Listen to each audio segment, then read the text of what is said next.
السلام علیکم ورحمۃ اللہ وبرکاتہ۔ جی پیارے بچوں، کیسے ہیں آپ لوگ؟ ٹھیک ہیں؟ ہاں جی، بنیادی عقائد ہم پڑھ رہے ہیں۔ رسالت کا ٹاپک مکمل ہو گیا، عقیدہ توحید بھی ہو گیا، عقیدہ رسالت بھی ہو گیا۔ اب ہے عقیدہ ملائکہ۔ بنیادی عقائد میں تیسرے نمبر پہ ہم پڑھ رہے ہیں ملائکہ۔ ملائکہ کا مفہوم بیان کریں۔ ملائکہ کسے کہتے ہیں؟ ملائکہ کیا ہوتے ہیں؟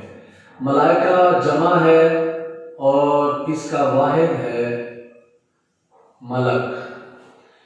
پیارے بچوں، یہ MCQ بنتا ہے اور بڑا یہ اہم ہے۔ ایک ہی طرح کے چار یہ لفظ لکھے جاتے ہیں۔ اصل جو لفظ ہے وہ ہے ملک، میم پہ زبر لام پہ زبر، میم پہ زبر لام کے نیچے زیر ملک، میم پہ پیش لام ساکن ملک، اور میم کے نیچے زیر اور لام ساکن ملک۔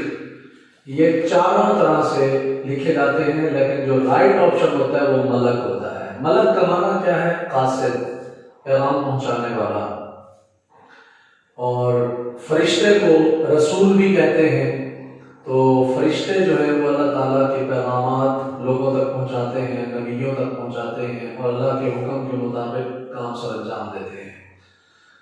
آگے سوال ہے فرشتوں سے عقائد ملائکہ یعنی فرشتوں پر ایمان سے متعلق قرآن آیت کا ترجمہ۔ وہی آیت جو ہم نے بنیادی عقائد میں پڑھی تھی، قرآن آیت کا ترجمہ کون سی والا؟ وَلَٰكِنَّ الْبِرَّ مَنْ آمَنَ بِاللَّهِ وَالْيَوْمِ الْآخِرِ وَالْمَلَائِكَةِ ملائکتی۔ تو یہ والی آیت اس سوال کا جواب بنے گی۔ اسی طرح آگے سوال ہے کہ قرآن مجید میں فرشتوں کے لیے کون سے الفاظ استعمال ہوئے ہیں؟ فرشتے کے لیے کون سے الفاظ استعمال ہوئے ہیں؟ تو اس کا جواب ہے ملک، ایک یہ والا، اور دوسرے نمبر پہ ہے رسول۔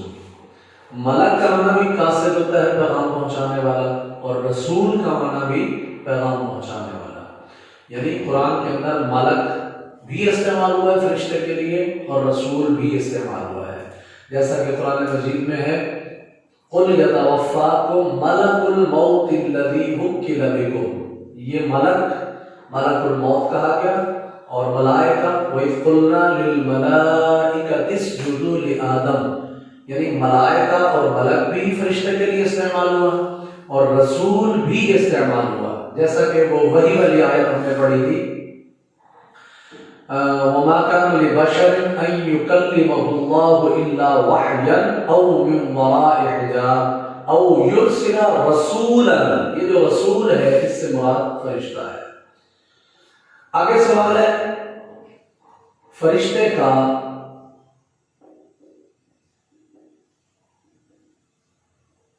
اسلامی تصور لکھیں، یعنی فرشتے کا اسلامی تصور کیا ہے؟ تو اس کا جواب آپ دیں گے کہ فرشتے اللہ تعالیٰ کی نوری مخلوق ہیں جو پیغام رسانی کا کام کرتے ہیں، خالق اور مخلوق کے درمیان پیغام رسانی کا کام کرتے ہیں، اور یہ وہی کچھ کرتے ہیں یفعلون ما یؤمرون، جو ان کو حکم دیا جاتا ہے وہی کام کرتے ہیں۔ یعنی اللہ جو بھی ان کو حکم دیتا ہے وہ یہ کام سر انجام دیتے ہیں، اور اللہ تعالیٰ ان کے دل میں بات القاء کرتا ہے۔ جو کچھ اللہ حکم دیتا ہے اس کو یہ دنیا میں آ کے، زمین پہ آ کے نافذ اور جاری کر دیتے ہیں۔ جی پیارے بچوں، آگے ایک سوال ہے چند مشہور فرشتوں کے نام، مشہور فرشتوں کے نام اور ان کی ذمہ داریاں لکھیں۔ یعنی کچھ ایسے فرشتوں کے نام لکھیں جو مشہور ہیں، تو ان کی ذمہ داریاں کیا ہیں، وہ کام کیا کرتے ہیں، یہ بھی لکھیے۔ تو آئیے پیارے بچوں، اس کا جواب ہم لکھتے ہیں۔ سب سے پہلے جبرائیل، پھر اسرائیل، پھر میکائیل، پھر اسرافیل۔ تو ان کی ذمہ داریاں کیا ہیں؟ یہ وحی کا کام کرتے ہیں، وحی لانا۔ اسرائیل روح قبض کرنا، میکائیل روزی پہنچانا، بارش، ہوا وغیرہ، اسرافیل یہ سور پھونکنا۔ یہ سینگ نما ایک سور ان کے ایسے یوں ہاتھ میں لے کے کھڑے ہیں، جب قیامت قائم ہونے لگے گی تو اللہ تعالیٰ کے حکم سے یہ سور پھونکیں گے۔ اس کے علاوہ اور بھی بہت سارے فرشتے ہیں، جیسے منکر نکیر۔ منکر نکیر کیا کرتے ہیں؟ قبر میں سوالات کرتے ہیں۔ اسی طرح یہ کرامن کاتبین،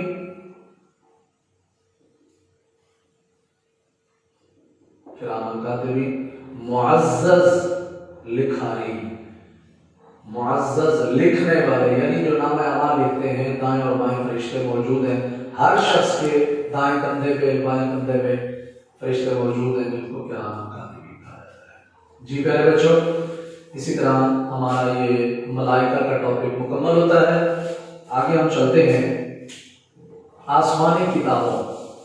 یہ چوتھے نمبر پہ جو ہمارا عقیدہ ہے بنیادی عقائد میں، وہ کیا ہے؟ آسمانی کتابیں۔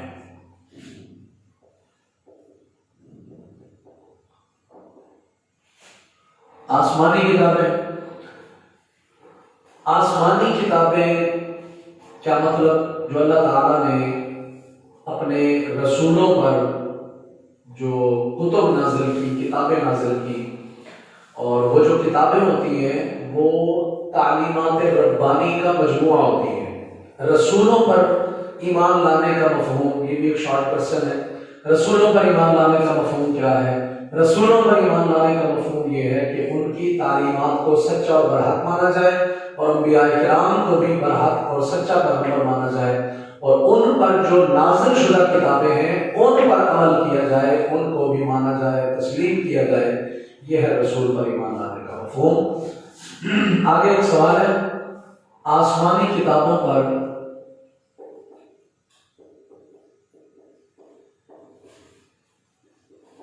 ایمان سے متعلق قرآنی آیت کا ترجمہ۔ والذین یؤمنون بما انزل الیک وما انزل من قبلک۔ سورہ بقرہ کے اندر پہلے رکوع میں ہے والذین یؤمنون، وہ لوگ جو ایمان رکھتے ہیں، بما انزل الیک، جو آپ پہ نازل ہوا، وما انزل من قبلک، اور جو آپ سے پہلے نازل ہوا، یعنی جو آپ پہ نازل ہوا قرآن مجید، وما انزل من قبلک، جو آپ سے پہلے نازل ہوا، کیا؟ تورات، زبور، انجیل وغیرہ۔ اسی طرح چند مشہور آسمانی کتب اور ان کے پیغمبروں کے نام لکھے۔ مشہور آسمانی کتابیں کون سی ہیں؟ تورات حضرت موسیٰ علیہ السلام پہ نازل ہوئی، زبور حضرت داؤد علیہ السلام پہ نازل ہوئی، انجیل حضرت عیسیٰ علیہ السلام پہ نازل ہوئی، قرآن مجید نبی مکرم حضرت محمد صلی اللہ علیہ وسلم پہ نازل ہوئی۔ آگے سوال ہے، کن انبیاء پر صحیفے نازل ہوئے؟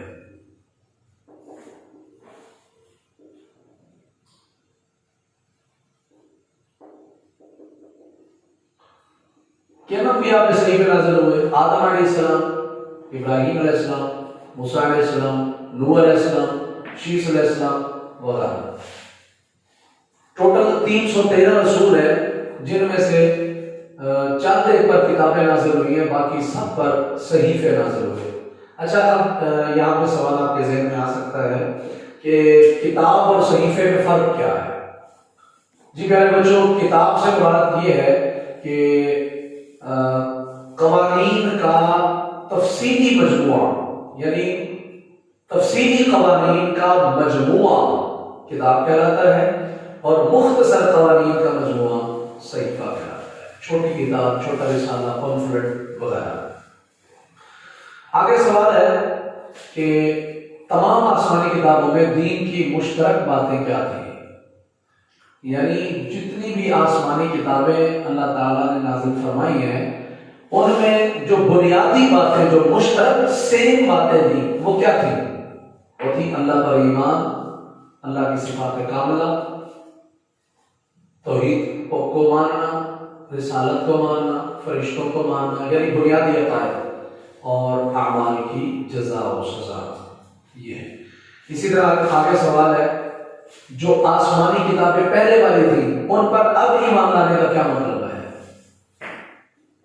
پہلی آسمانی کتابوں پر اب ایمان لانے کا مطلب،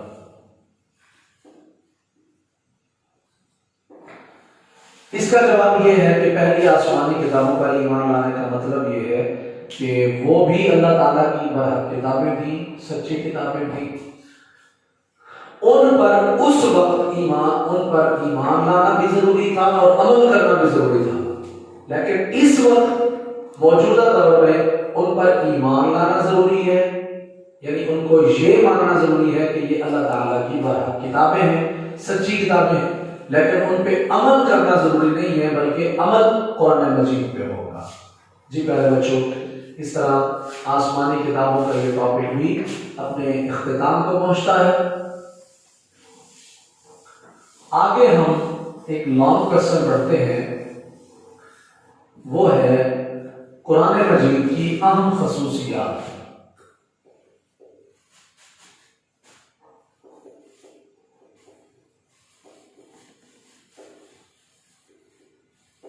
یعنی آسمانی کتابوں میں تورات، زبور، انجیل وغیرہ بڑی عظمت و شان والی کتابیں تھیں، لیکن قرآن مجید جو ہے یہ کچھ خاص ہی خصوصیات رکھتا ہے۔ جس طرح تمام نبیوں کی عظمتیں، صفات، شان و شوکت بہت زیادہ تھی، لیکن سید الانبیاء حضرت محمد صلی اللہ علیہ وآلہ وسلم کی جو شان و عظمت ہے وہ سب سے زیادہ ہے۔ اسی طرح جو آپ پر نازل شدہ کتاب ہے وہ بھی اسی طرح سب سے زیادہ عزت و عظمت والی ہے۔ تو اس کی خصوصیات بے شمار ہیں، تو اس میں سے چند ایک خصوصیات ہم ذکر کرتے ہیں۔ سب سے پہلے ہے آخری آسمانی کتاب، یہ اس کی خصوصیت ہے۔ باقی کسی کتاب کی یہ خصوصیت نہیں ہے کہ وہ آخری ہو۔ آخری کیوں ہو؟ آخری تو ہو ہی نہیں سکتی، کیونکہ ان کے بعد اور کتابیں ہیں۔ آخری آسمانی کتاب قرآن مجید کی یہ خصوصیت ہے کہ یہ آخری آسمانی کتاب ہے، اور یہ آخری پیغمبر جناب محمد مصطفیٰ صلی اللہ علیہ وسلم پر نازل ہوئی، اور یہ آخری آسمانی کتاب ہے۔ اسی طرح اس کی ایک خصوصیت ہے کہ یہ محفوظ کتاب ہے، محفوظ کتاب ہے۔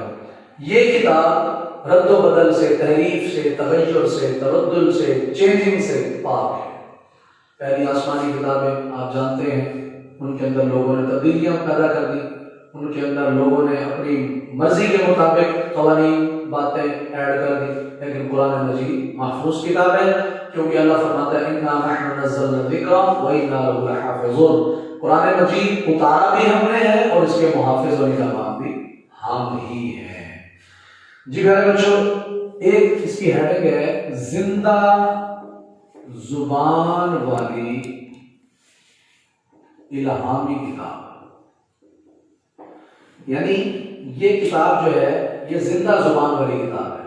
باقی جتنی بھی کتابیں نازل ہوئی مختلف زبانوں میں، عبرانی، سریانی زبانوں میں، ان کی زبانیں سمجھنا بھی مشکل تھا اور ہے بھی، اور وہ مردہ ہو چکی ہیں، زبانیں ختم ہو چکی ہیں۔ شاذ و نادر کوئی زبان سمجھتا ہو، لیکن قرآن مجید ایسی کتاب ہے جو زندہ زبان والی الہامی کتاب ہے۔ یعنی عربی زبان بڑی وسیع فصیح اور بڑی بلیغ زبان ہے جو عرب کے اندر بولی جاتی ہے. تقریباً 40 کے قریب، 20 سے زیادہ، تقریباً 40 کے قریب ایسے ممالک ہیں اس وقت دنیا کے اندر جن میں عربی زبان بولی جاتی ہے.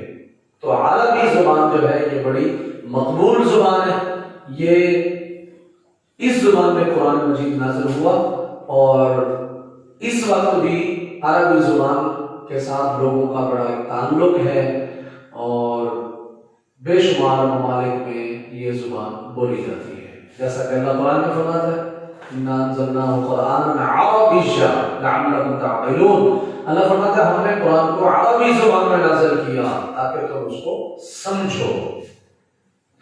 جی پیارے بچوں، آگے ہماری اس لانگ کوسچن کی ہیڈنگ ہے، یہ لانگ کوسچن ہے قرآن مجید کی خصوصیات. اس کی اگلی ہیڈنگ ہے عالمگیر کتاب.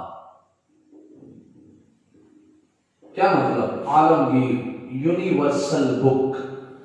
یونیورسل بک یعنی یہ کسی خاص علاقے محدود مدت کے لیے نہیں ہے، اوور آل پوری کائنات کے لیے. جس طرح اللہ فرماتا ہے اے میرے نبی ہم نے آپ کو سارے جہانوں کے لیے نبی بنا کے بھیجا. جب نبی سارے جہانوں کے لیے ہے تو ان پر نازل شدہ کتاب بھی سارے جہانوں کے لیے ہے اور ہر دور کے ہر شخص کے لیے اس کتاب کی تعلیمات سب کے لیے ہیں. جی پیارے بچوں، اس طرح ایک آگے ہیڈنگ ہے جامع کتاب. کیا مطلب؟ یہ تمام مضامین کو، تمام پہلوؤں کو جامع ہے، سب مضامین اس کے اندر شامل ہیں. پہلے جو کتابیں تھیں کسی کے اندر فقہی مسائل تھے، کسی کے اندر اخلاقیات تھیں، کسی کے اندر روحانی مسائل تھے، کسی کے اندر مناجات اور دعائیں تھیں، کسی کے اندر تاریخی واقعات تھے. لیکن قرآن مجید جامع کتاب ہے. اس کے اندر اخلاقیات بھی ہیں، روحانیت بھی ہے، اس کے اندر تاریخی باتیں بھی ہیں، اس کے اندر مناجات اور دعائیں بھی ہیں. سارے مضامین کا مجموعہ ہے یہ کتاب، اس لیے اس کو جامع کتاب کہا جاتا ہے. آگے ہے عقل و تہذیب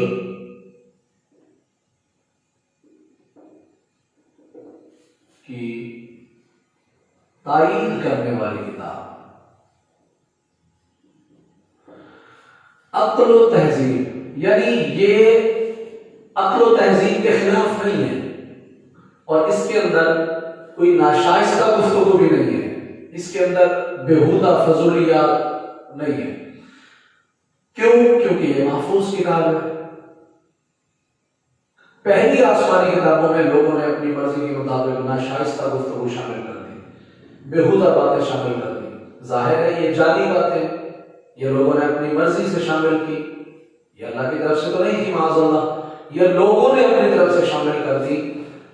لیکن قرآن مجید ایسی کتاب ہے جس کے اندر انبیاء کا ادب سکھایا جاتا ہے، جس کے اندر نیک لوگوں کا ادب سکھایا جاتا ہے. تو یہ عقل و تہذیب کی تائید والی کتاب ہے. جی پیارے بچوں، اس کے بعد ہے کتاب اعجاز.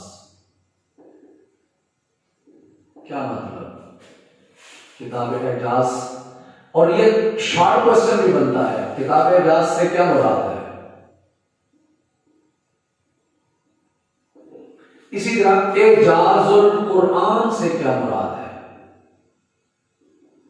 شارٹ کوسچن، اعجاز القرآن، قرآن کا اعجاز، کتاب اعجاز یعنی ایسی کتاب ہے اعجاز، اس کا مطلب ہوتا ہے معجزے والی کتاب، عاجز کرنے والی کتاب. ایسی کتاب ہے کہ عرب کے بڑے بڑے فصیح و بلیغ لوگ، بڑے بڑے شاہکار جو عرب پر عبور رکھتے تھے عربی زبان پر، انہوں نے اس کتاب قرآن مجید کے خلاف پروپیگنڈا کرنا شروع کر دیے کہ یہ جی اپنی طرف سے نبی باتیں کرتے ہیں، یہ اللہ کا کلام نہیں ہے. تو اللہ تعالیٰ نے ان کو چیلنج کیا، وَإِن كُنتُمْ فِي رَيْبٍ مِّمَّا نَزَّلْنَا عَلَىٰ عَبْدِنَا فَأْتُوا بِسُورَةٍ مِّن مِّثْلِهِ. اگر تم قرآن پر شک کرتے ہو تو اس جیسی کوئی ایک سورت بنا لو.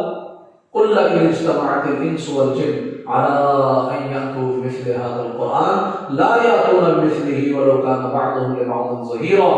اللہ فرماتا ہے کہ اے پیارے محبوب ان کو فرما دیجیے جن مل جائیں، ساری دنیا کے لوگ مل جائیں، قرآن جیسی کوئی صورت تو بنا لائیں، کوئی چھوٹی سی مثل بنا لائیں، لیکن ہرگز اس کی مثل نہیں بنا سکتے۔ جی پیارے بچوں، اس کے علاوہ اور بھی آپ ہیڈنگ بنا سکتے ہیں، پرتاثیر کتاب۔ پرتاثیر کتاب یعنی ایک ایسی کتاب ہے جس کی تاثیر اتنی ہے، جس نے بڑے بڑوں کے دل جیت لیے، جس نے عمر فاروق جیسے جو پتھر دل انسان تھے، لیکن اللہ تعالیٰ نے قرآن کی برکت سے ان کے دل کو موم کر دیا۔ اسی طرح کتاب فرقان ایک ہیڈنگ بن سکتی ہے، کتاب فرقان۔ کیا مطلب؟ فرق کرنے والی کتاب۔ کس چیز میں؟ حق اور باطل میں۔ قرآن مجید میں ہے شہر رمضان الذی انزل فیہ القرآن ھدی للناس وبینات من الھدی والفرقان۔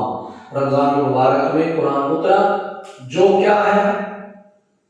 ھدی للناس، لوگوں کے لیے ہدایت ہے، وبینات، روشن دلیلیں ہیں، من الھدی والفرقان، ہدایت اور فرقان کی روشن دلیلیں ہیں، اور یہ کتاب حق اور باطل میں فرق کرنے والی ہے۔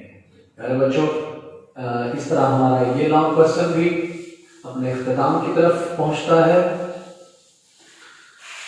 یہ ہو گیا آسمانی کتابوں کا لیکچر بھی مکمل ہو گیا۔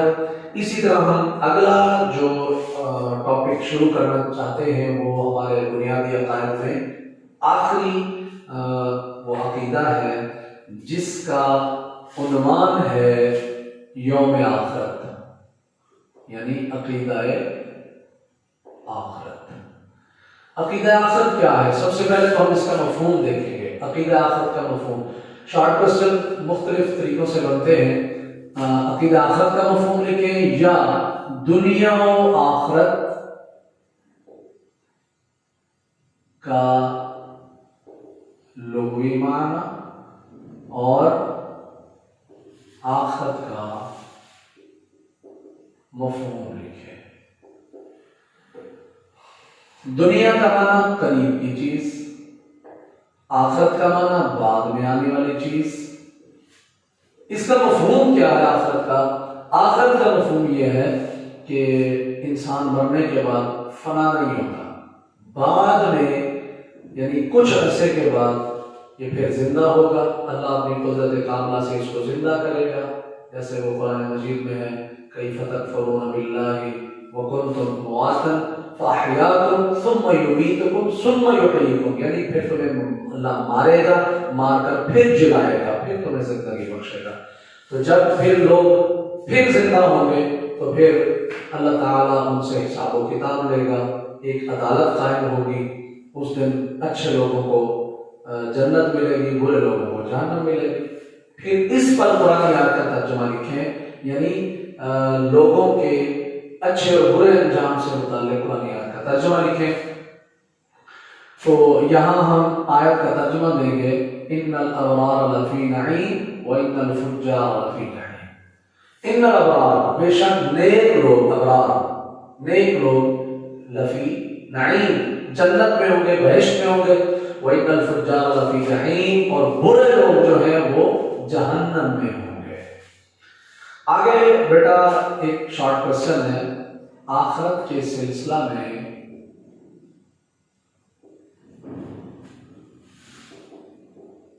قرآنی تعلیمات کا نچوڑ یا خلاصہ۔ آخرت کے سلسلہ میں قرآنی تعلیمات کا خلاصہ کیا مطلب؟ قرآن و حدیث میں کیا خلاصہ بیان کیا گیا آخرت کے بارے میں؟ یہ بیان کیا گیا کہ یہ آخرت کی زندگی کا پیش خیمہ ہے۔ آخرت کی زندگی کا پیش خیمہ، یعنی جو دنیاوی زندگی ہے وہ آخرت کی زندگی کا پیش خیمہ ہے۔ اس کے اندر جو کچھ انسان کرے گا آخرت میں اس کا پھل لے گا، نتیجہ لے گا، یعنی جو اچھا کام کرے گا اس کو اچھائی ملے گی، جو برا کرے گا اس کو برائی ملے گی۔ اسی طرح نظام عالم کی عمر،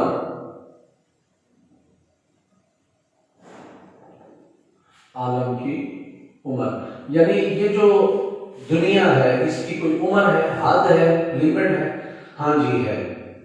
جس طرح کوئی چیز انسان بناتا ہے پھر اس کی ایک لیمٹ آ جاتی ہے، وہ ختم ہو جاتی ہے، اسی طرح دنیا کی ہر چیز جب ختم ہونے والی ہے، کل من علیہا فان، جب ہر چیز ختم ہونے والی ہے پھر دنیا کا جو نظام ہے یہ بھی ختم ہو جائے گا۔ جب یہ ختم ہوگا اس کی جگہ ایک اور نظام لے لے گا، ٹھیک ہے جی، وہ نظام جو ہوگا اسی کو یوم آخرت کہتے ہیں۔ اسی طرح اگلی تین پوائنٹ ہے، تین یہ دوسرا، اور یہ تیسرا پوائنٹ جو ہے وہ ہے حساب و کتاب کا دن۔ حساب و کتاب کا دن، جی پیارے بچوں، حساب و کتاب کا دن اس کے اندر کیا ہے کہ جب نظام عالم کی عمر ختم ہو جائے گی ایک اور عالم آ جائے گا، یعنی جس کو عالم حشر کہتے ہیں، تو اس دن اللہ تعالیٰ ایک زبردست عدالت لگائے گا۔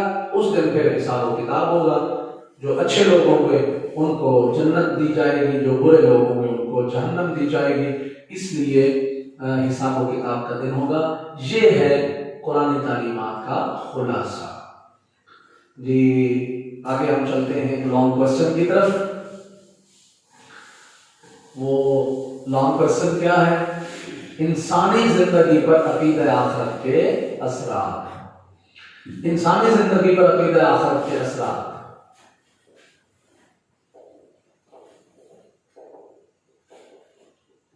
عقیدہ آخرت کے اثرات لکھیں۔ انسانی زندگی پر عقیدہ آخرت کے اثرات سے پہلے ایک شارٹ کوسچن ہم پڑھتے ہیں، عقیدہ آخرت کی اہمیت بیان کریں۔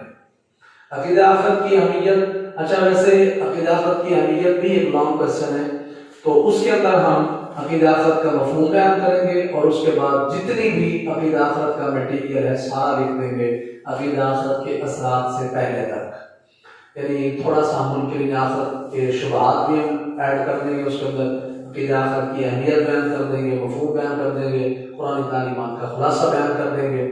یہ اس طرح لانگ کوسچن مکمل ہو جائے گا۔ تو اب عقیدہ آخرت کی اہمیت پر قرآنی آیت کا ترجمہ لکھیں۔ وَبِالْآخِرَةِ هُمْ يُوقِنُونَ، جو نیک لوگ ہوتے ہیں وہ آخرت پر یقین رکھتے ہیں۔ اسی طرح عقیدہ آخرت کی اہمیت مختصراً بیان کریں۔ عقیدہ آخرت کی یہ اہمیت ہے کہ جو شخص عقیدہ آخرت پر ایمان رکھتا ہے وہ کبھی برائی نہیں کرتا، غلط کام نہیں کرتا، کیونکہ اسے پتہ ہے کہ ایک دن آنے والا ہے حساب و کتاب کا، جس دن میں مجھ سے حساب کتاب لیا جائے گا۔ تو جس طرح اس کو زہر کے ہلاک کرنے کا، سانپ کے ہلاکت خیز ہونے کا ایک اس کو یقین ہوتا ہے، اسی طرح وہ برائی کو بھی اپنے لیے نقصان دہ سمجھتا ہے۔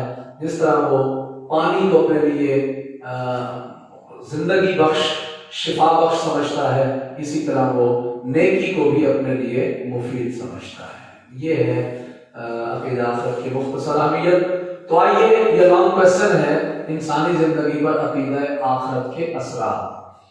تو سب سے پہلے ہم یہ دیکھتے ہیں کہ عقیدہ آخرت کے انسانی زندگی پر اثرات کیا مرتب ہوتے ہیں۔ بے شمار اس کے اثرات ہیں، ان میں سب سے پہلا جو ہے نیکی سے رغبت اور برائی سے نفرت۔ دیکھیے پیارے بچوں، نیکی سے رغبت اور بدی سے نفرت، یعنی عقیدہ آخرت پر ایمان رکھنے والا شخص نیکی سے پیار کرتا ہے اور برائی سے نفرت کرتا ہے، کیونکہ اسے پتہ ہے کہ یہ تو زندگی عارضی زندگی ہے، فنا ہونے والی ہے، ختم ہونے والی ہے۔ آخرت کی زندگی اصل زندگی ہے، تو اس دن رب تعالیٰ مجھ سے حساب لے گا، تو اگر میں حساب میں فیل ہو گیا، ناکام ہو گیا، تو پھر تو بربادی ہے۔ اور اسے یہ بھی پتہ ہوتا ہے، ایمان اور عقیدہ ہوتا ہے اس کا، کہ جو کچھ میں زندگی میں کروں گا، چھوٹا سا عمل کروں گا، نیک کروں گا پھر بھی دیکھ لوں گا، اگر برا عمل کروں گا قیامت کے دن پھر بھی دیکھ لوں گا۔ فَمَن يَعْمَلْ مِثْقَالَ ذَرَّةٍ خَيْرًا يَرَهُ وَمَن يَعْمَلْ مِثْقَالَ ذَرَّةٍ شَرًّا يَرَهُ، یعنی جو کوئی انسان ذرہ برابر نیکی کرے گا قیامت کے دن اسے دیکھ لے گا، جو برائی کرے گا چھوٹی سی چھوٹی، وہ بھی قیامت کے دن اس کے لیے محفوظ ہوگی، اس کو دکھا دی جائے گی۔ اس طرح پیارے بچوں اگلی ہماری ہیڈنگ ہے بہادری اور سرفروشی. بہادری اور سرفروشی یعنی عقیدہ آخرت پر ایمان رکھنے والا شخص بہادر ہو جاتا ہے. سرفروش وہ کسی سے نہیں ڈرتا، کسی سے وہ غم نہیں کھاتا. لا خوف علیہم ولا هم يحزنون، ان پر نہ کوئی خوف طاری ہوتا ہے، نہ وہ غم زدہ ہوتے ہیں. اور اگر اللہ کی راہ میں سر کٹانے کا وقت آ جائے تو وہ دریغ نہیں کرتے، وہ ٹال مٹول نہیں کرتے، بلکہ وہ آنکھیں بند کر کے میدان میں کود پڑتے ہیں اور اللہ کی راہ میں سر کٹوا دیتے ہیں. تو وہ بہادری اور سرفروشی کا نمونہ بن جاتے ہیں. اسی طرح صبر و تحمل. صبر و تحمل کیا ہے؟ عقیدہ آخرت پر ایمان رکھنے والا شخص بے صبری کا مظاہرہ نہیں کرتا. اگر کوئی پریشانی آ جائے، مصیبت آ جائے، وہ قرآن مجید میں ہے نا، اللہ تعالیٰ فرماتا ہے کہ میں تمہیں ضرور آزماؤں گا. تو مسلمان سمجھتا ہے کہ میرا رب مجھے آزما رہا ہے، میری آزمائش ہے. قرآن میں ہے نا وَلَنَبْلُوَنَّكُمْ بِشَيْءٍ مِّنَ الْخَوْفِ وَالْجُوعِ وَنَقْصٍ مِّنَ الْأَمْوَالِ وَالْأَنفُسِ وَالثَّمَرَاتِ. اللہ فرماتا ہے کہ میں تمہیں ضرور آزماؤں گا مختلف طریقوں سے، کبھی خوف دے کر، کبھی بھوک دے کر، کبھی مال میں گھاٹا دے کر، نقصان دے کر، کبھی جان میں نقصان دے کر، کبھی پھلوں میں نقصان دے کر.